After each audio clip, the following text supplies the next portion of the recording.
Regular pay scale পাওয়া, কর্মচারীদের অধিকার সুরক্ষিত থাকা, আমাদের অধিকার অর্জন করা।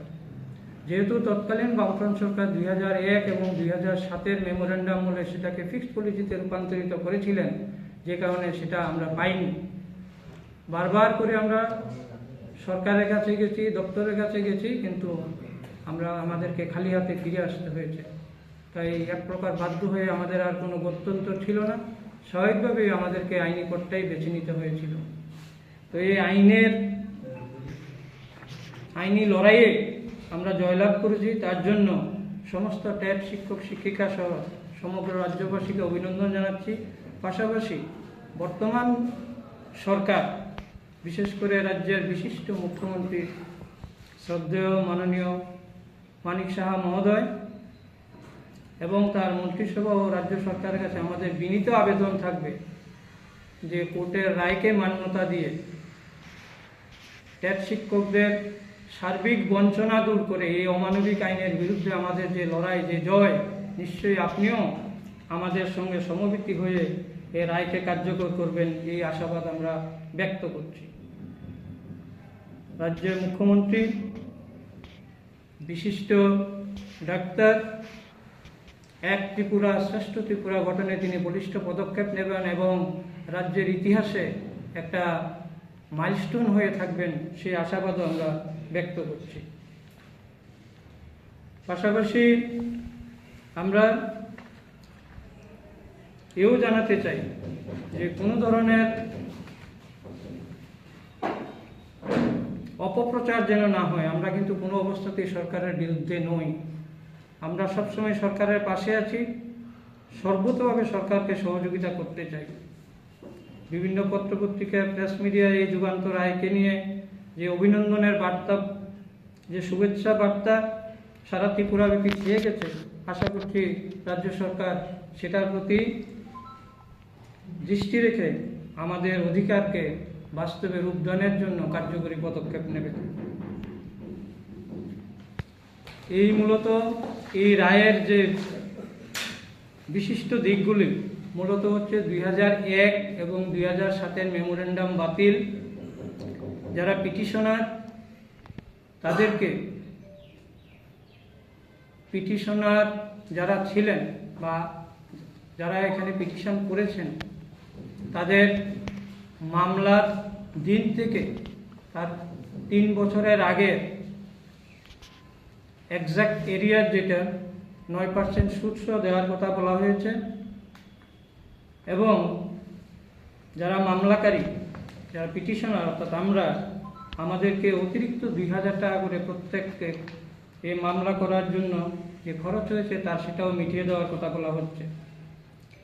তো আমি টিটিডিসির পক্ষ থেকে সমগ্র ত্রিপুরাবাসীকে, রাজ্য সরকারকে এবং সমস্ত শিক্ষক শিক্ষিকাদের অভিনন্দন জ্ঞাপন করছি। পাশাপাশি সমস্ত গ্রুপ সি এবং গ্রুপ ডির পক্ষ হয়ে এই যে মামলা, যে একটা ঐতিহাসিক মামলা, রাজ্যের ইতিহাসে এই প্রথম, গত 25 বছর ধরে যেভাবে চলে আসছিল সেটা থেকে আমরা বেরিয়ে আসতে পেরেছি। আমি গতদিনেও ফেসবুকে দেখছিলাম বর্তমান বিরোধী দলনেতা, বামফ্রন্ট চেয়ারম্যান তথা প্রাক্তন মন্ত্রী, তিনি তাদের সেই সময়কালের যে 2001 এবং 2007-এর মেমোরেন্ডামের ভুলের কথা স্বীকার করেছেন, কিন্তু আর্থিক অজুহাতে এই যে দীর্ঘ বঞ্চনা, সেটা মেনে নেওয়া যায় না।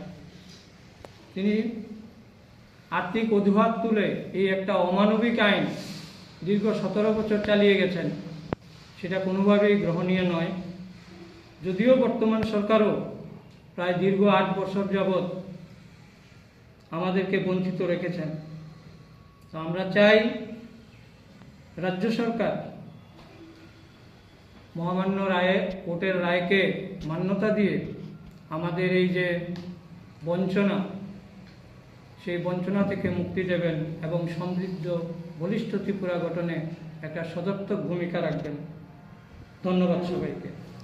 এই রায়ে খুবই আনন্দিত এবং খুশি পাশাপাশি আমি এও বলব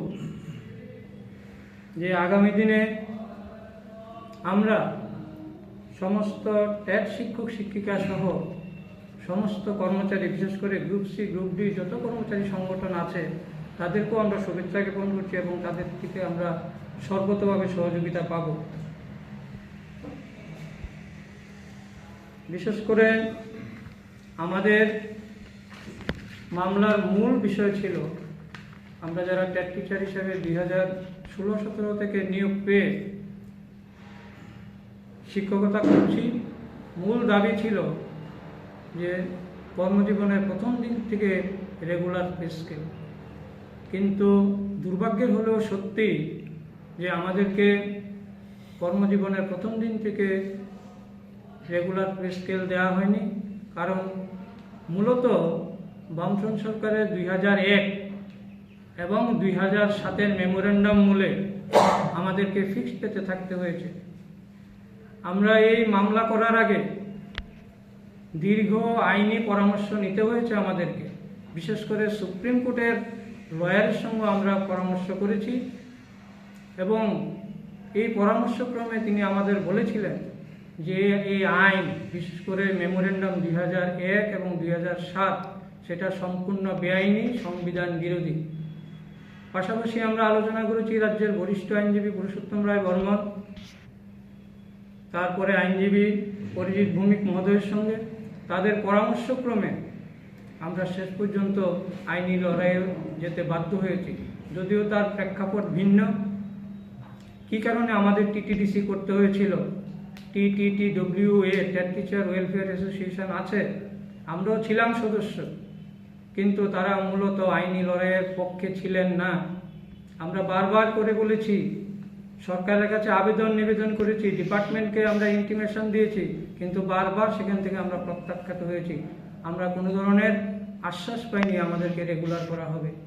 তাই যখন দেখলাম 2000 বা তারও পরবর্তী সময়ে সরকার বিভিন্নভাবে যখন চাকরির বিজ্ঞাপন দিচ্ছেন, সেই 2001 মেমোরেন্ডাম মূলে, 2007-এর মেমোরেন্ডাম মূলে, তখনই আমরা বুঝতে পেরেছিলাম যে সরকার হয়তো আমাদেরকে রেগুলার পে স্কেল দেবে না। তারপরও আমরা গেছি, কিন্তু কোনো ধরনের সদুত্তর আমরা সরকারের তরফ থেকে পাই। তবে এবার আমরা আশাবাদ ব্যক্ত করছি, যেহেতু আইনি লড়াইয়ের মাধ্যমে আমাদের এই জয় এসেছে, যুগান্তকারী রায় এসেছে। বিচারপতি MS রামচন্দ্র রাও এবং বিশ্বজিৎ পালিশের ডিভিশন বেঞ্চ এই 2001 এবং 2007-এর এই মেমোরেন্ডামকে শুধু খালি খারিজই করেননি, ফিক্সড প্রথার সম্পূর্ণ অবলুপ্ত করেছেন। পাশাপাশি রায়ের যে ফলাফল এসেছে সেটা আপনারা অবগত আছেন, বিভিন্ন social media, print media, electronic মিডিয়াতে অলরেডি সেই খবর প্রচারিত হয়েছে। কিন্তু আমরা 2 দিন পরে আজকে কেন সাংবাদিক সম্মেলন করছি তারও একটা কারণ আছে। কারণ আমরা যারা পিটিশনার ছিলাম তারা সবাই এই সময়ে আমরা আউট অফ স্টেশন ছিলাম অনেকেই, তাই সবাইকে সঙ্গে নিয়ে আজকে আমাদের এই সাংবাদিক সম্মেলন।